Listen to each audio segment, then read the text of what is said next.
Salut les amis, j'espère que vous allez bien. Dans cette vidéo aujourd'hui, on se retrouve pour une revue littéraire où je vais vous présenter les 4 derniers ouvrages que j'ai lus. On va commencer par un livre que j'ai découvert dans la boîte à livres. C'est Remise de peine de Patrick Modiano. Je n'avais jamais lu d'œuvre de Patrick Modiano, c'est ma première, donc j'ai découvert cet auteur. C'est un récit qui m'a plu parce que ça se lit très bien, parce que d'apparence c'est très minimaliste, mais qu'en réalité c'est assez fin et assez profond. C'est l'histoire racontée par un jeune, un petit garçon, et qui a vécu dans une maison avec des femmes qui étaient éloignées de ses parents. Et il raconte son enfance, en tout cas des souvenirs de son enfance, dans cette maison avec ces adultes qui gravitent autour de lui et qui ont l'air d'être des malfrats. Alors il y a toute une ambiance d'insécurité, de danger qui rôde, et ce sont des souvenirs qui sont racontés par bribes. Parfois c'est très précis, parfois ça l'est moins. C'est le regard d'un enfant qui voit des choses, qui vit des choses, mais qui n'en comprend pas le sens. Alors il essaye d'interpréter, mais c'est difficile, il ne comprend pas bien ce qui se passe autour de lui. Et nous, on est témoins de ce récit d'enfant et on essaye de recoller les morceaux pour comprendre le fond de l'histoire. J'ai été profondément frustrée à la fin de la lecture parce que je m'étais fait tout un tas d'idées ou d'interprétations sur les adultes qui entourent l'enfant et ce qu'ils ont commis comme crime. Voilà. Et j'avais commencé, avec des petites bribes que nous donne le narrateur, à m'imaginer toute une mise en scène, toute une explication. Et en fait, c'était pas du tout ça. Donc je suis restée sur ma faim. Il a fallu que j'aille regarder une vidéo pour comprendre l'écriture de Patrick Modiano qui, je trouve, n'est pas évidente. Et donc j'ai compris que c'était une écriture du souvenir, de la mémoire, et qu'il y avait donc cette volonté de laisser une part de mystère, une part d'inconnu, une part de non-dit aussi, et que tout ne pouvait pas être résolu. J'aime les récits qui sont racontés, narrés par des enfants. Je trouve toujours que le point de vue de l'enfant est très intéressant.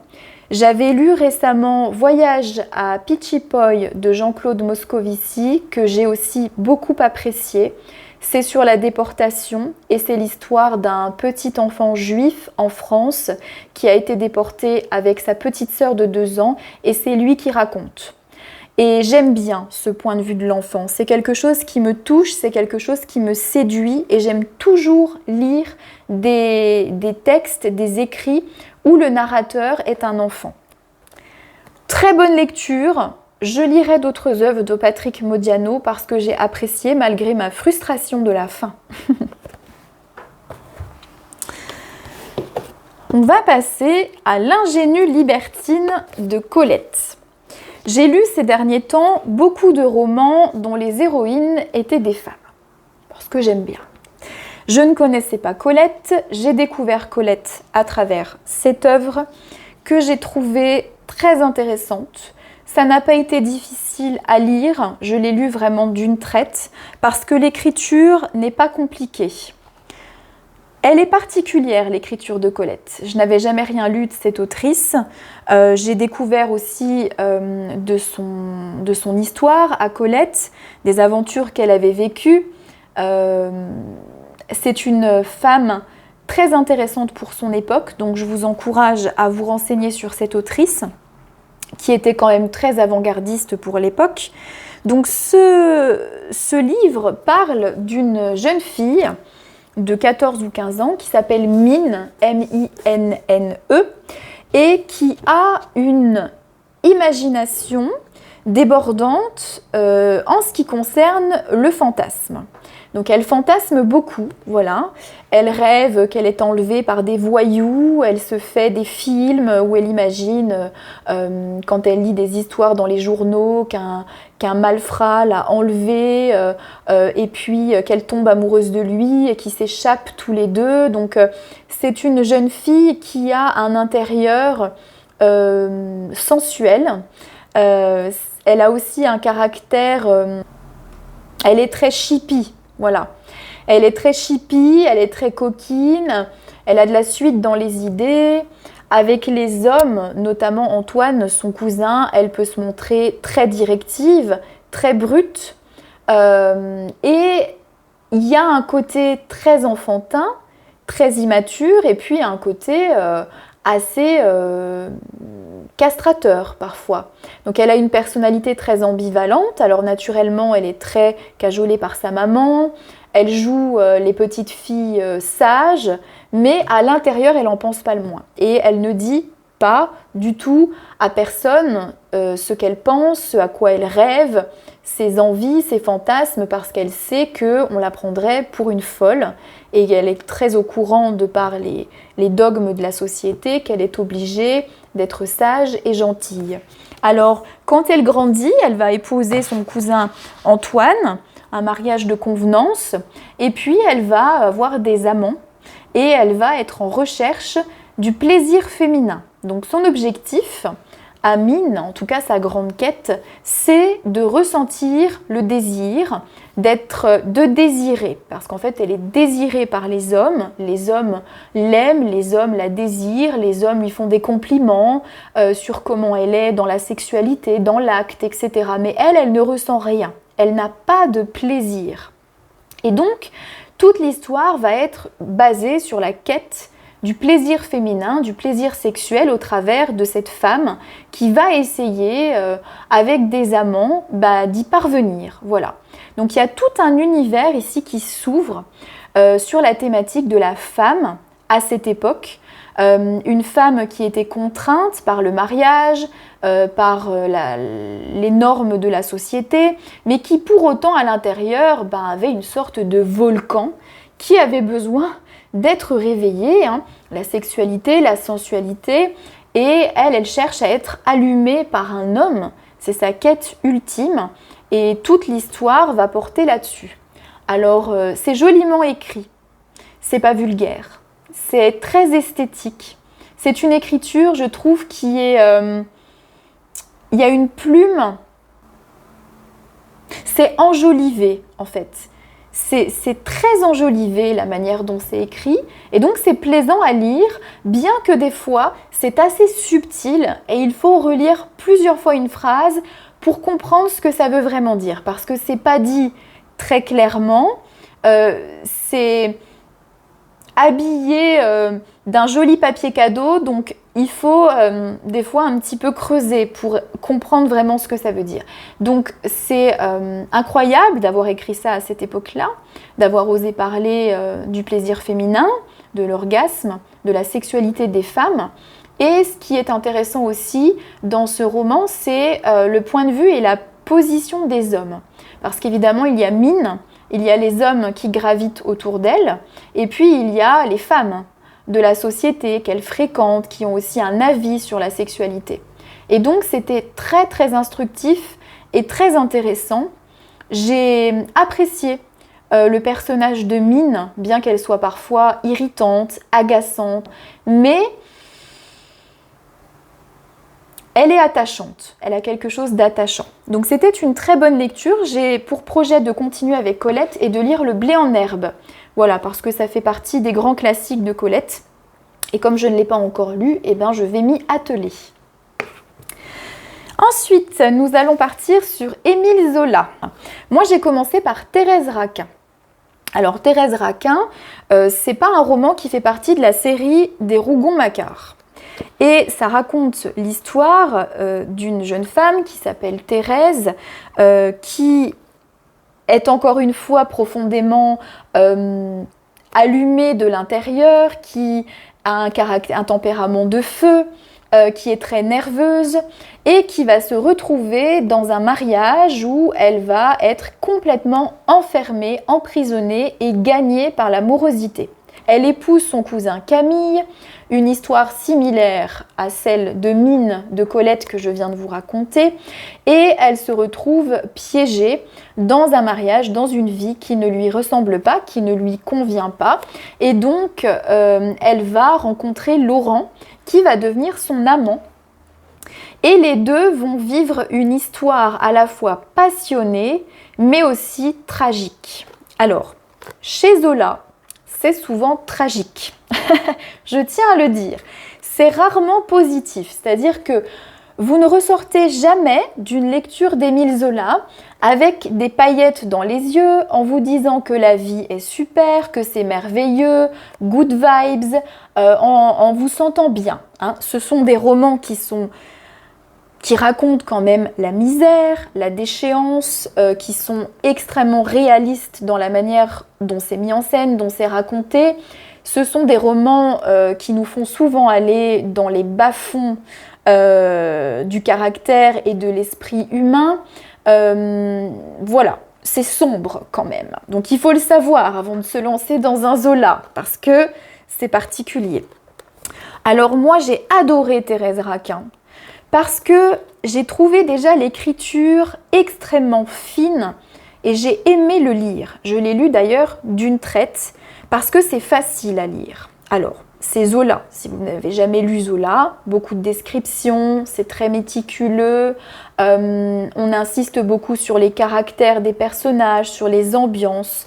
La magie d'Émile Zola, c'est la description. C'est-à-dire que c'est décrit avec une telle précision, une telle rigueur scientifique. D'ailleurs, c'est quelqu'un qui, avant d'écrire ses romans, faisait des dossiers scientifiques, que vous avez l'impression d'y être. Vous avez l'impression d'être dans la scène avec les personnages, de très bien vous représenter l'endroit, parce que tout est décrit au millimètre près, et puis les odeurs, l'ambiance. Vraiment, c'est comme si vous y étiez. Donc moi, Thérèse Raquin, j'ai été plongée dedans. J'ai vécu dans cet appartement avec les personnages. Et quand j'en suis ressortie, je n'en suis pas ressortie indemne. J'ai mis un petit moment à reprendre une autre lecture parce que ça m'avait quand même bien remué.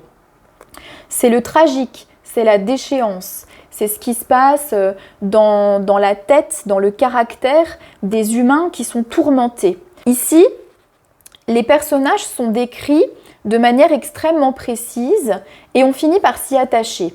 Moi, j'ai eu une forme d'attachement, même s'ils sont exécrables, hein, parce qu'on montre quand même aussi les côtés sombres de l'humain, il y a quand même eu une forme d'attachement. Je me suis attachée à l'histoire, je me suis attachée au roman, et donc quand c'était fini, ça m'a fait un petit pincement au cœur. J'ai vraiment adoré.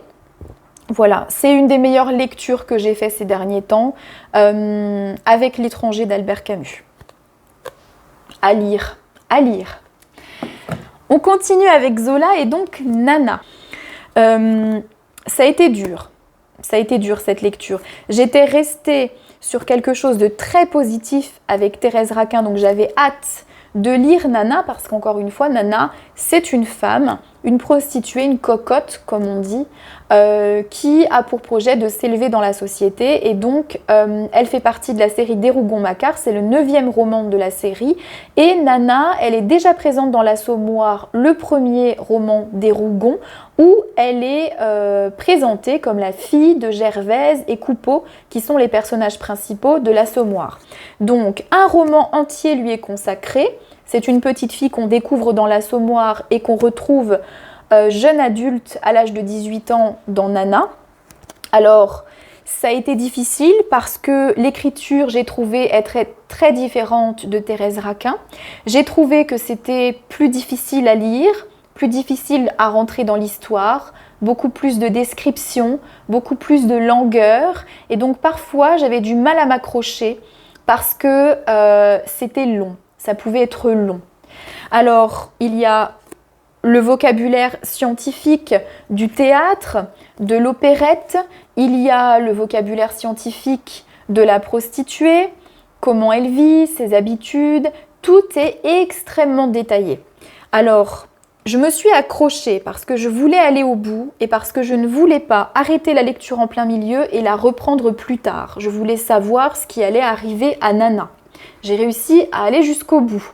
C'était laborieux. Plus on avance dans le récit, plus ça devient intéressant.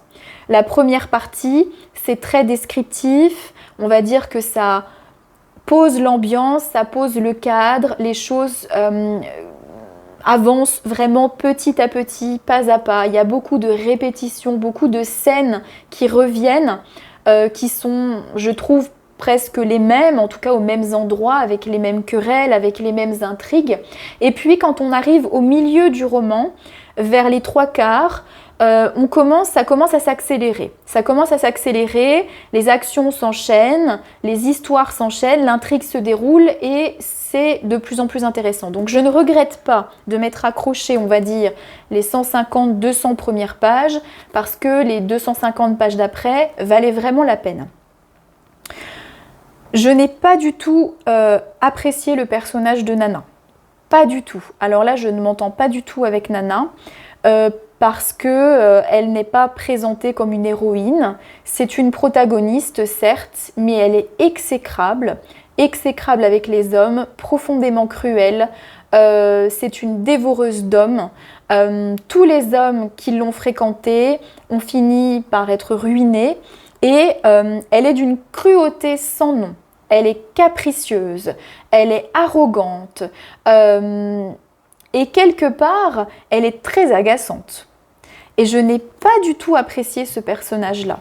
Alors, je pense que j'ai été un petit peu désillusionnée parce que quand j'imaginais Nana, avant de lire le roman, je me disais qu'elle serait une prostituée, une jeune femme un peu désœuvrée, qui a vécu des choses difficiles.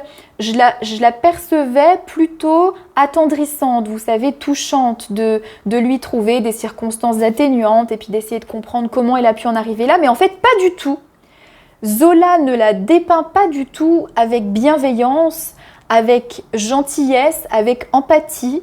En réalité, c'est plutôt un monstre. Voilà. Et ce roman, c'est aussi une critique extrêmement sévère de la société de l'époque. Parce qu'aucun personnage ne trouve grâce à nos yeux. Il n'y a aucun personnage où on peut se dire « Ah bah lui, il est sympa, il est bienveillant, il est gentil ». Non, parce qu'en fait, c'est la société des intérêts, c'est la société du paraître, c'est les magouilles, c'est le pouvoir, c'est l'argent. Et on sent vraiment dans la plume de l'auteur ce dégoût, mais profond, de cette société et de ces gens-là. Donc, je n'ai pas aimé lire ce livre parce que j'ai pas aimé, je vais pas mentir. Mais par contre, il y a quelque chose à en dire du point de vue écriture, du point de vue structure, du point de vue portrait social. C'est vraiment là que repose la force de ce roman. À côté de ça, je n'ai pas pris véritablement de plaisir et j'étais contente d'arriver à la fin. Mais j'aime quand même Zola parce qu'il y a quelque chose de spécial dans cette façon d'écrire. Il a quand même accompli une œuvre absolument impressionnante avec les Rougon-Macquart. Et puis, j'ai découvert Zola avec La Bête humaine quand j'étais au lycée et j'en gardais un mauvais souvenir parce que ça avait été une lecture très fastidieuse et j'en avais bavé parce qu'en plus il fallait analyser, décortiquer. J'avais pas du tout aimé. Et j'y suis revenue il y a quelque temps à Zola parce que je me suis intéressée à l'affaire Dreyfus, notamment au travers du film J'accuse de Roman Polanski que j'ai regardé il y a peu et que j'ai trouvé excellent. Et donc je suis tombée sur Zola dans ce film, je me suis intéressée au rôle qu'il avait joué dans l'affaire Dreyfus et je me suis dit bon, ce monsieur est quand même assez exceptionnel, est-ce que on n'irait pas de nouveau le lire? Et puis bon, de fil en aiguille, de façon un peu spontanée, je suis tombée sur Thérèse Raquin dans une boîte à livres, alors j'ai commencé par celui-là et puis je savais déjà depuis longtemps que j'avais pour projet de lire Nana. Je suis contente d'avoir été au bout de cette lecture. Je lirai probablement d'autres œuvres de Zola.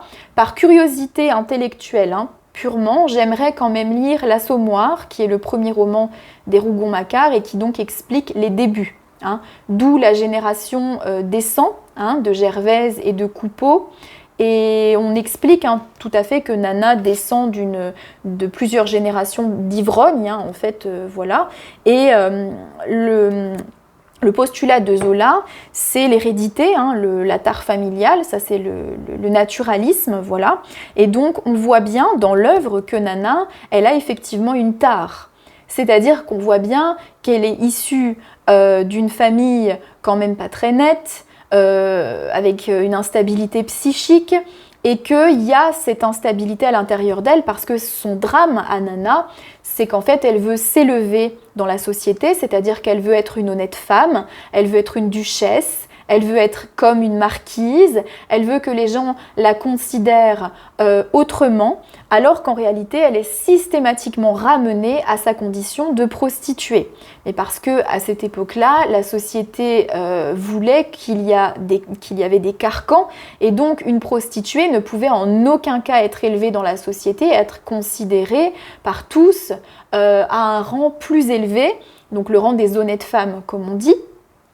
Et elle aspire à ça. Elle met toute son énergie là-dedans, mais en fait, elle se ruine systématiquement parce qu'elle a le goût de la ruine, elle a le goût de la destruction, elle a le goût de la mort quelque part. Et c'est dramatique parce que dans le roman, il y a des moments où elle est en très bonne posture, et puis, d'un coup d'un seul, sur un coup de tête, un coup de folie, parce qu'en fait, elle est quand même un peu folle, elle est quand même un petit peu déglinguée du ciboulot, on va pas se le cacher, et ben paf, elle fout tout en l'air et elle se retrouve ruinée et elle se fait battre par un homme et elle se décide à aller vers la mauvaise personne. Et puis tous les hommes qui sont bons avec elle, qui sont amoureux d'elle, qui sont prêts à donner leur vie pour elle, et ben elle les traite comme des chiens. Alors c'est un personnage qui est tellement ambivalent, tellement fou en fait, que j'avais envie d'aller à la fin du roman et de savoir ce qui allait lui arriver.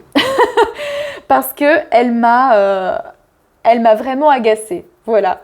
Et c'est quand même super intéressant du point de vue social. Voilà, pour l'époque. Évidemment, il y a un contexte historique, la guerre contre la Prusse de 1870, contre Bismarck. Mais il y a une telle description de cette société, bon, je ne vais pas en dire plus parce que si je me lance, ça peut durer 10 ans. Voilà, donc c'était mes 4 dernières lectures. J'aurais pu rajouter L'étranger d'Albert Camus qui a été une lecture incroyable. Meilleure lecture ces dernières semaines, L'étranger d'Albert Camus, mais si je rajoute L'étranger, j'en ai encore pour 30 minutes. Peut-être que ça fera l'objet d'une prochaine vidéo. Voilà, merci d'avoir partagé ce petit moment avec moi. N'hésitez pas à vous pencher sur ces lectures et sur ces auteurs si ça vous intéresse. Moi, je continue à lire très assidûment. Et puis, chaque fois que je rencontre un nouvel auteur, je me renseigne évidemment sur l'auteur, sur l'époque dans laquelle il a écrit, parce que c'est intéressant toujours d'avoir le contexte historique, le contexte philosophique, et puis d'en savoir un peu plus sur ceux qui écrivent. Parce qu'évidemment, il y a des hommes et des femmes derrière ces histoires qui ne sont pas neutres, voilà, qui ont eux aussi une histoire, un vécu, des idées, des opinions, et donc c'est bien souvent ça qu'on retrouve dans les œuvres. Voilà. Merci beaucoup pour votre attention et puis à bientôt pour de prochains sujets.